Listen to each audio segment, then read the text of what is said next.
Bismillahirrahmanirrahim. Alhamdulillahirrabbilalamin. Allahumma sholli ala Sayyidina Muhammad wa ala ali Sayyidina Muhammad.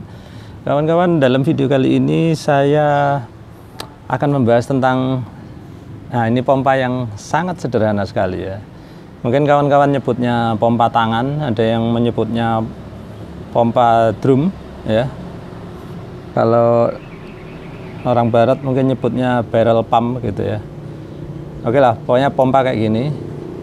Setahu saya waktu kecil ini sering dipakai orang untuk jualan minyak ya, minyak tanah ataupun minyak goreng gitu yang curah itu ya. Oke, jadi kenapa pompa sederhana ini saya jadikan bahan? Ya, sebetulnya ini nantinya akan menjadi dasar untuk ini kawan-kawan. Saya suatu saat nanti akan membahas tentang pompa diafragma ya, atau dalam bahasa Inggris diaphragm pump gitu ya. Nah, pompa diafragma ini masih rusak ya, dia hancur ya kawan-kawan. Jadi berkeping-keping di sini ya, sehingga saya harus memperbaiki dulu.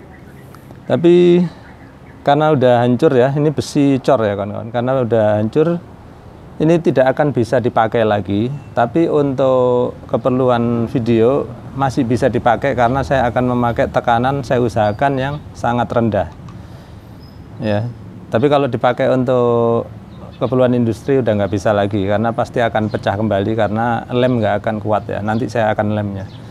Oke, nanti kalau kawan-kawan tertarik untuk mengikuti yang pompa diafragma ini, tolong tulis di kolom komentar ya. Kalau nggak ada yang tertarik ya nggak usah dibahas saja ya. Oke, yang ini pompa tangan ini ya kawan-kawan. Cara kerjanya adalah seperti ini. Jadi di dalam ini ada dua klep ya kawan-kawan. Klep satu duduk di sini, klep yang kedua di sini. Dia itu seperti pintu aja kawan-kawan, pintu yang buka tutup seperti ini ya. Jadi dia duduk di sini, nutup gitu. Sedangkan yang sini dia posisinya menutup seperti ini, dia bisa bukanya ke arah sana aja. Jadi kalau kawan-kawan sering ngikutin video saya sering nyebut klep tabok atau swing check valve atau one way valve, itu sama. Jadi ini semacam kita punya klep tabok dua, yang satu di sini, satunya lagi di sini. Nah, cara kerjanya adalah bagaimana? Ketika kita pencet ini ya kawan-kawan, kita pencet seperti ini, nah seperti itu, maka udara dari sini akan mengalir keluar ke sini ya. Coba kelihatan nggak klepnya ya, saya coba. Mungkin nggak kelihatan ya, karena nggak terlalu transparan ini.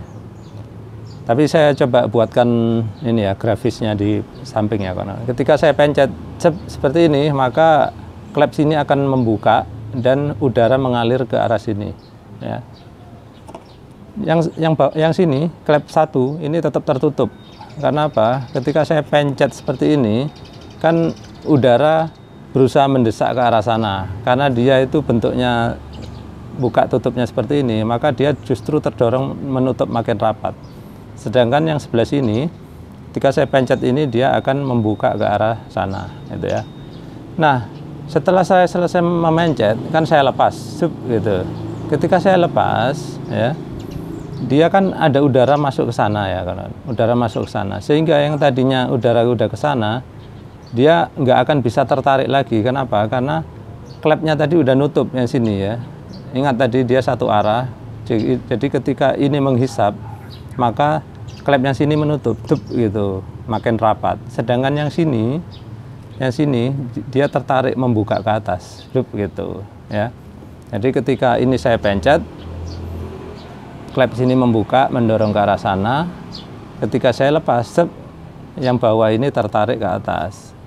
Begitu seterusnya, ketika saya pencet berkali-kali, maka ini akan terdorong, ini akan terhisap, terdorong, terhisap, lama-lama ya begitu, jadi memompa gitu ya. Nah, setelah kita tahu prinsip kerjanya seperti itu, maka tadi ketika dia bisa memompa angin seperti tadi, maka di sini kalau dia celupkan ke cairan, dalam hal ini air ya, ini air sengaja saya warnai karena kawan-kawan minta diwarnai biar lebih jelas. Maka nantinya udara di sini itu ya dia akan naik-naik dan menghisap cairan di sini ya kawan-kawan, atau air di sini. akhirnya air akan terbawa sampai ke sana. Jadi ayo kita praktekkan. Saya melakukannya pelan-pelan aja ya. Perhatikan. Pencet, lepas. Lihat air langsung tersedot naik. Pencet lagi, lepas. Pencet, lepas. Pencet, lepas. Pencet, lepas. Pencet, lepas. Begitu seterusnya. Nah, terus ada satu hal kawan-kawan ya. Kalau kita bisa memencet dan melepasnya cukup deras sehingga dia bisa mengusir, kita bisa mengusir udara dari sini, maka ini nanti akan menjadi sebuah sifon ya kawan-kawan. Kalau kawan-kawan pernah nonton video saya sebelumnya tentang sifon, maka di sini akan terjadi bentuk sifon ya. Kita coba ya. Dan salah satu syaratnya ujung di sini itu sebaiknya tercelup ya kawan-kawan. Kalau tidak tercelup akan sulit terbentuk sifon. Jadi ujung ini itu harus tercelup ke permukaan air atau masuk ke dalam air.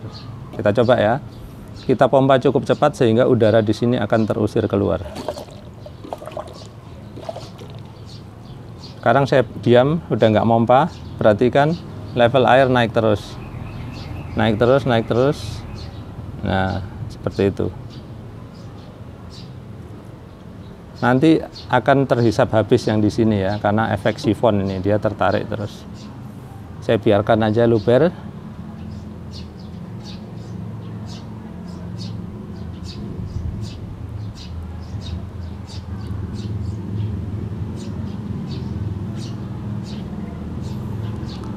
Di sini saya hanya memakai air sekitar 1,5 liter ya kawan-kawan. Banyak ada beberapa orang yang protes katanya, Pak sayang sekali airnya. Ya bagaimana ya kawan-kawan, namanya kita lagi bikin percobaan, ya memang kadang harus membuang-buang air. Tapi saya usahakan nggak banyak. Baik, itu tadi saya akan bersihkan dulu. Nah seperti itu tadi ya kawan-kawan. Jadi kalau kita cukup tahu bagaimana memanfaatkan pompa tangan ini, maka sebetulnya kita nggak perlu terlalu capek-capek untuk memompa, karena setelah beberapa kali pompaan terjadi aliran seperti sifon tadi, sehingga kita diam pun air mengalir terus gitu ya. Nah mungkin kawan-kawan pernah mencoba hal seperti ini dan gagal. Sebetulnya ada beberapa hal yang perlu diperhatikan ya kawan-kawan. Kenapa sebuah sifon itu gagal? Itu karena terjadi istilahnya itu masuk angin ya. Dalam hal ini tadi saya sudah usahakan mengusir semua angin yang ada di sini dan berhasil gitu ya. Tapi kalau kawan-kawan mungkin setelah berkali-kali berusaha gagal, maka ada kemungkinan penyebabnya itu ada sambungan-sambungan longgar di area sini. Kawan-kawan bisa lihat, ini warnanya berbeda. Pasti ada sambungan kalau warna berbeda gini ya. Dan ternyata benar. Bahkan ini pun sebelum saya memulai video ini saya sudah tes duluan dan tadinya saya juga gagal. Tapi karena kita tahu apa penyebabnya, maka kita coba atasi. Ya, apa sih penyebabnya? Kawan-kawan perhatikan ya, ini bisa dibuka seperti ini.